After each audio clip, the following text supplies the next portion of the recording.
All right, let's get this show started. Dustin Poirier is back on the UFC's Deep Waters podcast. Following his recent airport incident, some of Poirier's sponsors and partners distanced themselves from him, but the UFC remained by his side. During a recent episode, Poirier returned to the show and once again opened up about his struggles, admitting that he is still trying to fill the void left by fighting. Being away from fighting, man, it's a new world I prepared for with investments, I prepared for with businesses. I didn't prepare for mentally, like what's after fighting. Like Chris said, chasing greatness for 20 years, waking up every day trying to better myself. I never thought about what's gonna keep me mentally stable, what's gonna keep me feeling okay when I lay the gloves down. You know, and here I am a year into retirement and I'm still trying to find it. Like Chris said, nothing's ever gonna fill that void, that the highest highs you can feel fighting another man one-on-one in front of the world.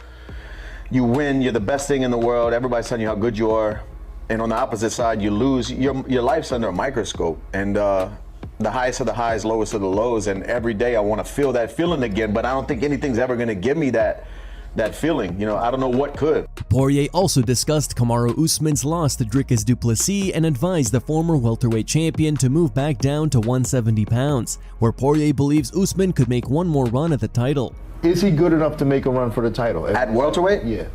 At welterweight, yeah. Yeah. There's guys, because he can use his physicalities, his wrestling. I thought he would be one of Islam's toughest fights. Yeah, that's at for 170. sure. I actually picked him to win this fight. I think DDP's just too big, man. Usman's a big welterweight, no doubt, but he's not he's a small middleweight. DDP is big. I think that size helped him stop shots. I think that size mattered when he landed, like this here we just saw. You know, his knockdown power is way more than Usman had, and way more than Usman's used to feeling. Yeah. It looks like there's no bad blood between Max Holloway and Justin Gaethje despite Holloway's brutal KO victory over Gaethje. On Monday, Gaethje and Daniel Cormier attended the Holloway Foundation's golf outing, helping raise money to support Hawaii's youth. This guy shot us. Here we go. Yep. 3, 2, 1. DC's. One right there, guys. This dance is kind of good, DC. Hey guys, one more time for me right now. Right on. 3, 2, 1. Good job. No, I'm not gonna do that one. No, it's gonna go back that way. No, we'll do this one. What is this one? Yeah, hit this. You gotta see that logo on the inside? Yeah. Hit that. Hit that shit right there. Look at that. But you see that fling?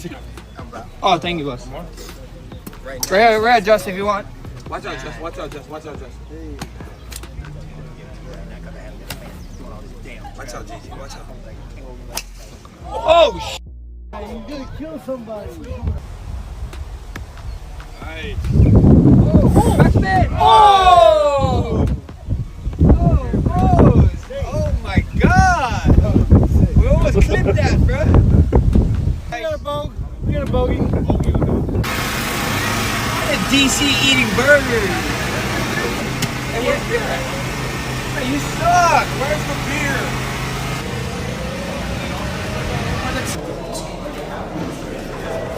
One right here, guys. You lie all the time. Check his ass. I don't cheat. You a cheater, bro. I don't cheat, man. You a cheater, man. New footage has surfaced of Ilia Topuria celebrating Spain's World Cup victory. It's great to see El Matador in good spirits following his loss to Justin Gaethje.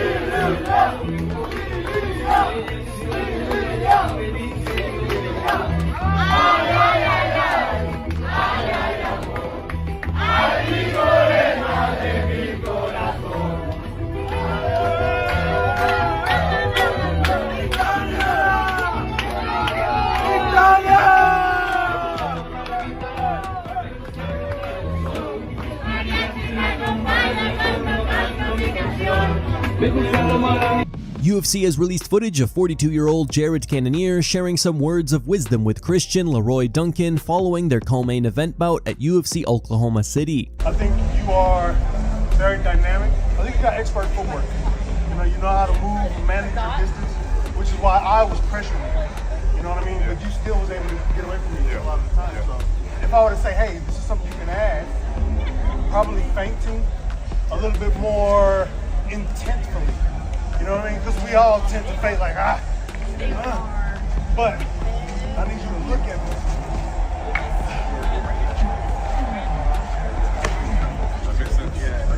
Colby Covington didn't hold back when discussing Belal Muhammad's recent antics. During the RAF 11 post-fight press conference, Belal charged at Covington and threw a kick before security stepped in to separate the two. Their long-awaited grudge match was eventually booked and announced for RAF 12 on August 22nd, but Covington later claimed that the matchup was no longer happening. Now, speaking to Ariel Helwani, Covington went off on Muhammad, calling his behavior disgusting. He also appeared to change his stance on the wrestling match, saying that it's ultimately up to the fans to decide whether they want to see the matchup happen. Yeah, that was a sucker kick, man, a cheap shot. So from a coward, a guy that, was celebrating, on October 7th, against our people, against the kind people. I mean, the guy is a disgusting, despicable human being. He has no class. It's funny because he was talking about, oh, I want to be a role model for the kids. Oh, I want to not cuss and just, put on a good show for the kids. And then he does that, some cheap shot, at a press conference and, just completely just a disgusting human being. But yeah, I mean, dude, he's just been saying so many things about me for so long, Ariel. He was saying that I got a title shot in the UFC because the color of my skin, because I'm white privilege. I mean, he's made comments in my family, my sisters, this and that, like for years. He's been literally trying to ride off in my coattail because we know that Belal Muhammad doesn't have fans, Ariel. He just borrows other fighters' haters. So, the genesis is he just said so many nasty things. And then, of course, him, parading around, celebrating what happened October 7th. That was disgusting. That was so many people that were innocent that lost their lives. And here he is freaking celebrating that. So the guy is a disgusting human to me. He's vile. And I just don't care about him. And I don't need him, Ariel. He needs me. I'm the champ. I'm the draw. I'm the one that people pay, to sit in seats. I'm the one that sells full out arenas. So, we don't need Belal. We're going to leave it up to the people. Whatever the people decide on your show today on the poll, that's who we're going to go with for the next one. Belal Muhammad believes Colby Covington is trying to find a way out of their wrestling match at RAF 12. Speaking to Mike Bond of MMA Junkie, Belal explained why he kicked Covington at the RAF 11 post-fight press conference and accused his longtime rival of looking for a way out of their upcoming wrestling match. You just get tired of the guy who just all he does is talk. And then he gets to the point to where you're like, if he says something reckless, then I'm just going to see red. I'm just going to go up to him and clock him. And at that point where this is not fighting, right? This is just wrestling. But the guy is a lowlife, right? Like when he's said stuff about Leon's dad. He said stuff about Kamaru's dad, right? So I'm like, if he says something about my family and it comes about me, I don't care if anybody says anything about me, but if you come at my family, you say something like that, then I'm gonna have to freaking hurt you. And it's not fighting, so it's wrestling. So we're not gonna be able to do that in a match. So I'm gonna have to do it when I see him at the press conference. You see the coward now going out in interviews and saying that he's not gonna wrestle me. So you never know what's gonna happen. I told you, I've been saying it from years that he's been running from me. He's been trying to duck me forever. So now this is all he got, right? Like he went to the UFC. He couldn't become the undisputed champion, so now he went to RAF. He went against a lightweight, ran the whole time during the match. Like, Armand was the only one shooting, going offensively on him. And now he thinks he's the king of the world because he got the belt. Because he beat a jiu-jitsu guy, then he beat a kickboxer, then he beat Armand, who's the only one that wasn't active in shooting on him. So he's going to try to hold on to that belt as long as possible. And if he loses to me, he got nothing left, right? He's just a nobody, exactly what he's freaking born to be, a nobody. Ben Askren believes Colby Covington crossed the line with his trash talk toward Belal Muhammad. During a recent appearance on the Ariel Helwani show, Askren called Covington a really horrible human being and said that bringing Belal's wife into the trash talk and insulting her on stage was a step too far. Askren also offered to help Belal prepare for his upcoming wrestling match with Covington. What do you think of Colby Belal? That's interesting. Belal doesn't have a huge wrestling background. He's very strong and good hips, and I'd like to coach him up a little bit. I'd like to help him. We trained together at Rufus for a little bit, but that was kind of just like when I was a little bit like, I had a family and I would just go home and hang out with my kids versus, go coach at fights and stuff like that. So we never got super close. We have a bunch of mutual friends, but yeah, I would absolutely help him out on that one. Colby said right before you came on that he feels like there's still friction between you guys. Is that accurate? You know, I try not to hold grudges. I've never sat down, had a one-on-one, face-to-face. Colby just rubs me the wrong way because he just doesn't say good things about people.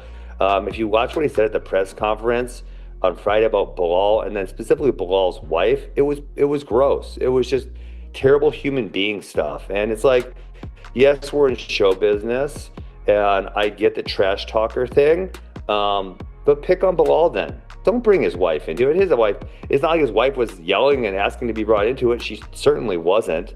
So I just think a lot of things he does are kind of gross, and whatever, he can choose to do that.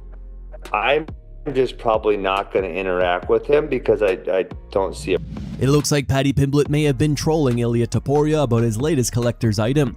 On Monday, Pimblett took to social media and claimed that he had purchased the stool Topuria quit on at the UFC White House event, allegedly paying $13,700 for it. However, the alleged real owner has now spoken out, accusing Paddy of lying about the purchase. I am Jessica. I am actually the one that purchased the Ilia red stool from Freedom 250. UFC Collectibles emailed that it's been shipped. I'm gonna go ahead and open that on the shop app.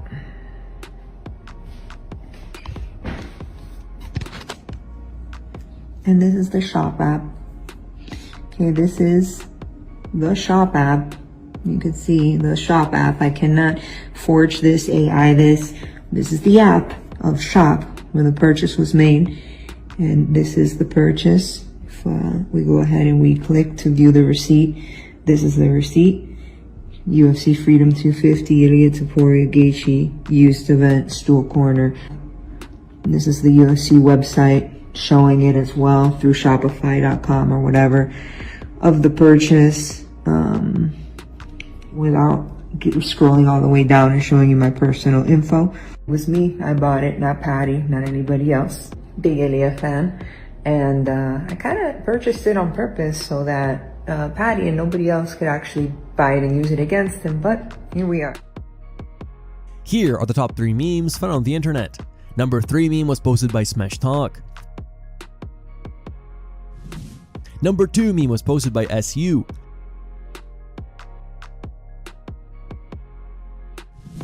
And number 1 meme was posted by Raw Power.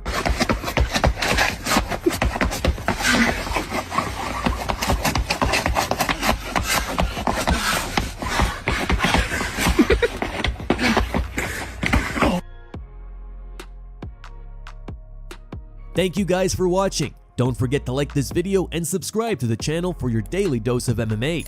Catch you tomorrow.